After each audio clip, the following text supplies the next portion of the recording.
100 रुपया, 100 का नोट सटा हुआ चढ़ाया। मैनेजर वहाँ पर देख रहा है कि मतलब कैशियर देख रहा है कि एक नोट एक्स्ट्रा गया, आपको फोन करके बोल रहा है एक्स्ट्रा लेकर चले गए, आप वापस कर दीजिए। आप क्या बोले कि सर एक नोट एक्स्ट्रा नहीं है, जितना दिए उतना लेकर चले आए, तो वो क्या करेगा, एक रिपोर्टिंग एजेंसी को रिपोर्ट कर देगा और इंडिया का सारा बैंक जान जाएगा कि आप 100 रुपया लेके चले गए। जैसे नाम सुने CIBIL report, credit rating agency है गवर्नमेंट ऑफ इंडिया का बहुत सारा, ये प्राइवेट एजेंसी है सारा। ये रेटिंग एजेंसी क्या करेगा, सब बैंकों को बता देगा कि फला फला डेट में 100 रुपये लेके गया। फिर क्या होगा कि आपको कोई भी बैंक लोन नहीं देगा। और अगर आपका रेटिंग एजेंसी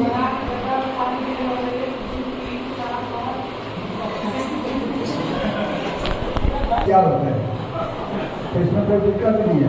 अब सुनिए, अगर सुन लीजिए थोड़ा सा, आपको आता होगा, मान रहे हैं लेकिन समझने में क्या जाता है। अब सुनिए, अब देखिए हम लोग तो कहीं ना कहीं पढ़ कर भी आए ना, तो हम लोग का स्टूडेंट लाइफ निकाले, इसलिए एक हाल दूसरे का हाल समझता है, इसलिए कहीं दिक्कत नहीं है। अब काम की बात सुनिए, अब ऐसा जो क्रेडिट रेटिंग एजेंसी को पैसा ले रहा है, सॉरी रिपोर्ट ले रहा है, तो रिपोर्ट के आधार पर बैंक अपना पैसा लगाए, तो अब लोन कितने तरह का होगा, ये 4 तरह का लोन है। पहला नॉर्मल लोन है। नॉर्मल लोन का मतलब हुआ पूरे पैसे पे इंटरेस्ट चार्ज होगा, यानी पूरे पैसे पे आपको इंटरेस्ट देना होगा। आप पैसा यूज कर रहे हैं नहीं कर रहे हैं, उससे बैंक को कोई लेना देना नहीं, ठीक है। यानी आप लोन लेकर के सेविंग अकाउंट में पैसा रख दिए तो आपका सेविंग अकाउंट में पैसा रहेगा, लेकिन आपको लोन का पूरा पैसा चुकाना पड़ेगा। आरा समझ में, उतना ही पैसे का इंटरेस्ट चार्ज हुआ, ये ओवरड्राफ्ट कहलाएगा।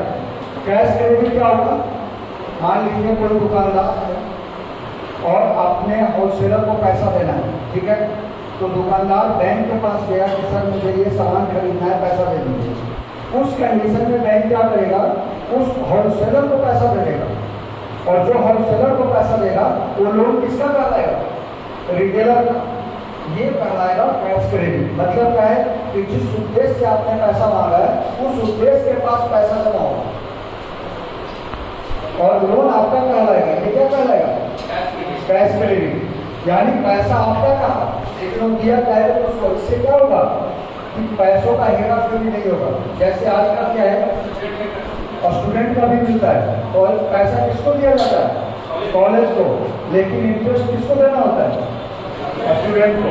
ये हुआ कैश क्रेडिट। और क्रेडिट कार्ड क्या है, वो ऐसा लोन जो 52 डेज तक आपको किसी तरह का इंटरेस्ट चार्ज नहीं देना है। कितना दें, 52 डेज।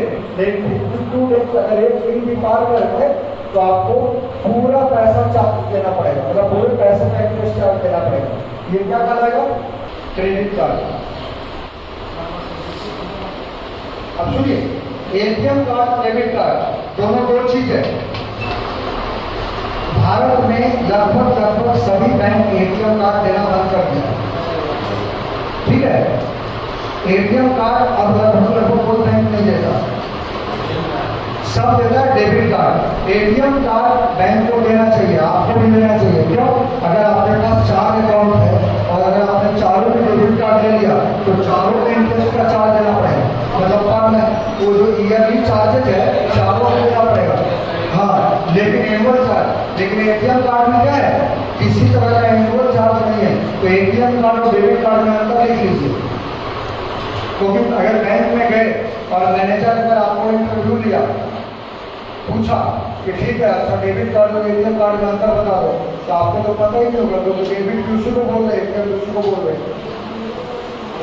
डेबिट कार्ड में एनुअल चार्जेस है, एटीएम कार्ड में एनुअल चार्जेस नहीं है। बैंक ने ऐसा क्यों कर दिया सर, एटीएम बुक करके मतलब अरे आपने माना है,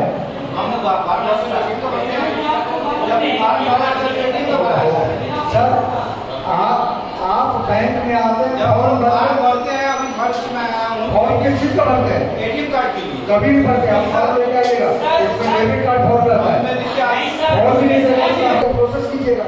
आप कंप्लेन नहीं कर रहा, आपका बैंक को मेरा प्रॉब्लम नहीं है, गवर्नमेंट ऑफ इंडिया का प्रॉब्लम नहीं, आपने भारत सरकार को शिकायत किया है क्या?